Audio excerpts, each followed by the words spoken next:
Hello, welcome back to my channel. കുറച്ച് ദിവസമായി video ഒന്നും ഇടാതെ. അങ്ങനെ ഞാൻ ഇന്ന് തയ്യാറാക്കാൻ പോകുന്നത് ചാള മുളകിട്ടതാണ്. ഇന്നത്തെ കറി ഞാൻ ഉണ്ടാക്കാൻ പോകുന്നത്. ആദ്യം തന്നെ ചട്ടി ഇതിലേക്ക് വെച്ചിട്ടുണ്ട്. ചട്ടി ചൂടായ ശേഷം ഇതിലേക്ക് ഞാൻ ഓയിൽ ഒഴിച്ചിട്ടുണ്ട്.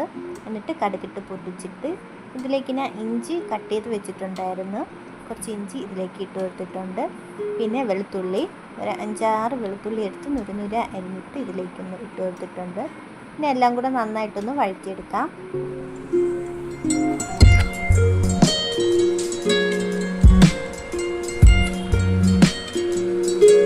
അത് കഴിഞ്ഞതിന് ശേഷം ഇതിലേക്ക് ഞാൻ ചെറിയ ഉള്ളിയാണ് എടുത്തിട്ടുണ്ട്. കുറേ ചെറിയ ഉള്ളി എടുത്തിട്ടുണ്ട്. ഒരു ബൗളിൽ എടുക്കാവുന്ന അത്ര എടുത്തിട്ടുണ്ട്. ഞാൻ ഇതിലേക്കൊന്ന് തട്ടിയിട്ട ശേഷം നന്നായിട്ടൊന്ന് വഴറ്റിയെടുക്കാം.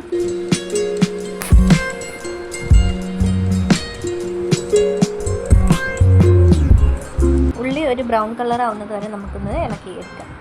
അങ്ങനെ ഉള്ളിയൊക്കെ നല്ല ബ്രൗൺ കളറൊക്കെ ആയിട്ടുണ്ട്. ഇതിലേക്ക് നമുക്ക് മസാലകൾ ഇട്ട് കൊടുക്കാം.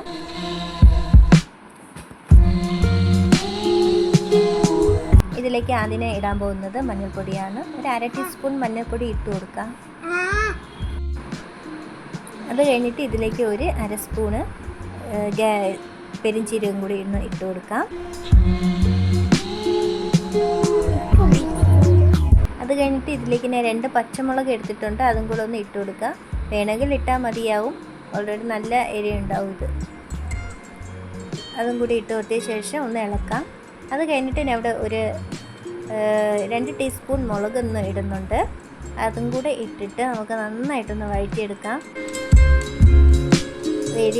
നിങ്ങൾക്ക് എരിയുള്ള മുളകാണെങ്കിൽ കുറച്ചിട്ടാൽ മതിയാവും. ഇത് എരിയില്ലാത്ത കാശ്മീർ ചില്ലിയാണ്. എന്നിട്ട് നന്നായിട്ടൊന്ന് ഇളക്കി കൊടുക്കാം. ആ മസാലയുടെ പച്ചമണമൊക്കെ പോകണം. അത് കഴിഞ്ഞിട്ട് ഇതിൽ തക്കാളിയും കൂടെ ഒന്ന് ആഡ് ചെയ്തിട്ട് നന്നായിട്ടൊന്ന് വഴറ്റിയെടുക്കാം. ഇതിലേക്ക് ഒരു തണ്ട് കറിവേപ്പിലയും കൂടെ ഇട്ട് കൊടുക്കുന്നുണ്ട് ഞാൻ. എന്നിട്ടൊന്ന് മിക്സ് ചെയ്യാം. ഇതിൻ്റെയൊക്കെ പച്ചമണം നന്നായിട്ട് പോകണം. അത് കഴിഞ്ഞിട്ട് ഞാൻ ഇവിടെ ഒരു കുടംപുളി 2-3 പീസ് വെള്ളത്തിൽ ഇട്ടിട്ടുണ്ടായിരുന്നു. അതൊക്കെ നന്നായിട്ട് കുതിർന്ന് കിടപ്പുണ്ടായിരുന്നു. അതോടെ നമുക്ക് ഇതിലേക്കൊന്ന് ഒഴിച്ചു കൊടുക്കാം. എന്നിട്ട് ആവശ്യത്തിന് വെള്ളം കൂടെ ഒന്ന് ഒഴിച്ചു കൊടുക്കാം. എന്നിട്ട് ആവശ്യത്തിന് ഉപ്പും കൂടെ ഒന്ന് നമുക്കൊന്ന് ഇട്ട് കൊടുക്കാം. ഇത് നന്നായിട്ടൊന്ന് തിളയ്ക്കണം. തിളയ്ക്കുമ്പോഴത്തേക്ക് ആ കുടംപുളിയുടെ പുളിയൊക്കെ അതിൽ ഇറങ്ങിയിട്ടുണ്ടാവും. എന്നിട്ട് ആ കുടംപുളി നമുക്കൊന്ന് എടുത്ത് മാറ്റാം.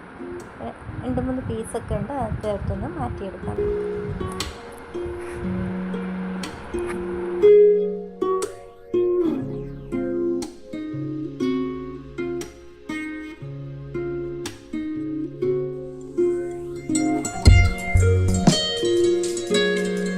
അങ്ങനെ എല്ലാം മാറ്റിയിട്ടുണ്ട്. ഈ കറിയൊന്ന് തിളച്ചിട്ടുണ്ട്. ഇതിലേക്ക് നമുക്ക് ക്ലീനാക്കി വെച്ചിരിക്കുന്ന മത്തി ഒന്ന് ഇട്ട് കൊടുക്കാം. നല്ല ഫ്രഷ് മത്തിയാണ്. ഇതിലേക്ക് നമുക്കൊന്ന് ഇട്ട് കൊടുക്കാം. വളരെ ടേസ്റ്റാണ് മത്തി മുളകിട്ടത്. കപ്പയ്ക്കെല്ലാം നല്ല അടിപൊളി കോമ്പിനേഷനാണ്.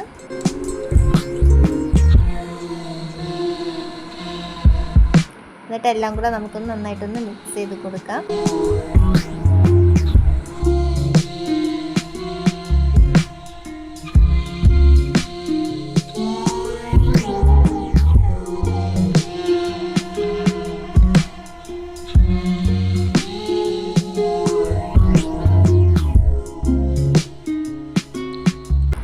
ഇതിലേക്ക് കുറച്ച് പച്ച വെളിച്ചെണ്ണയും കൂടെ നമുക്കൊന്ന് ഒഴിച്ചു കൊടുക്കാം.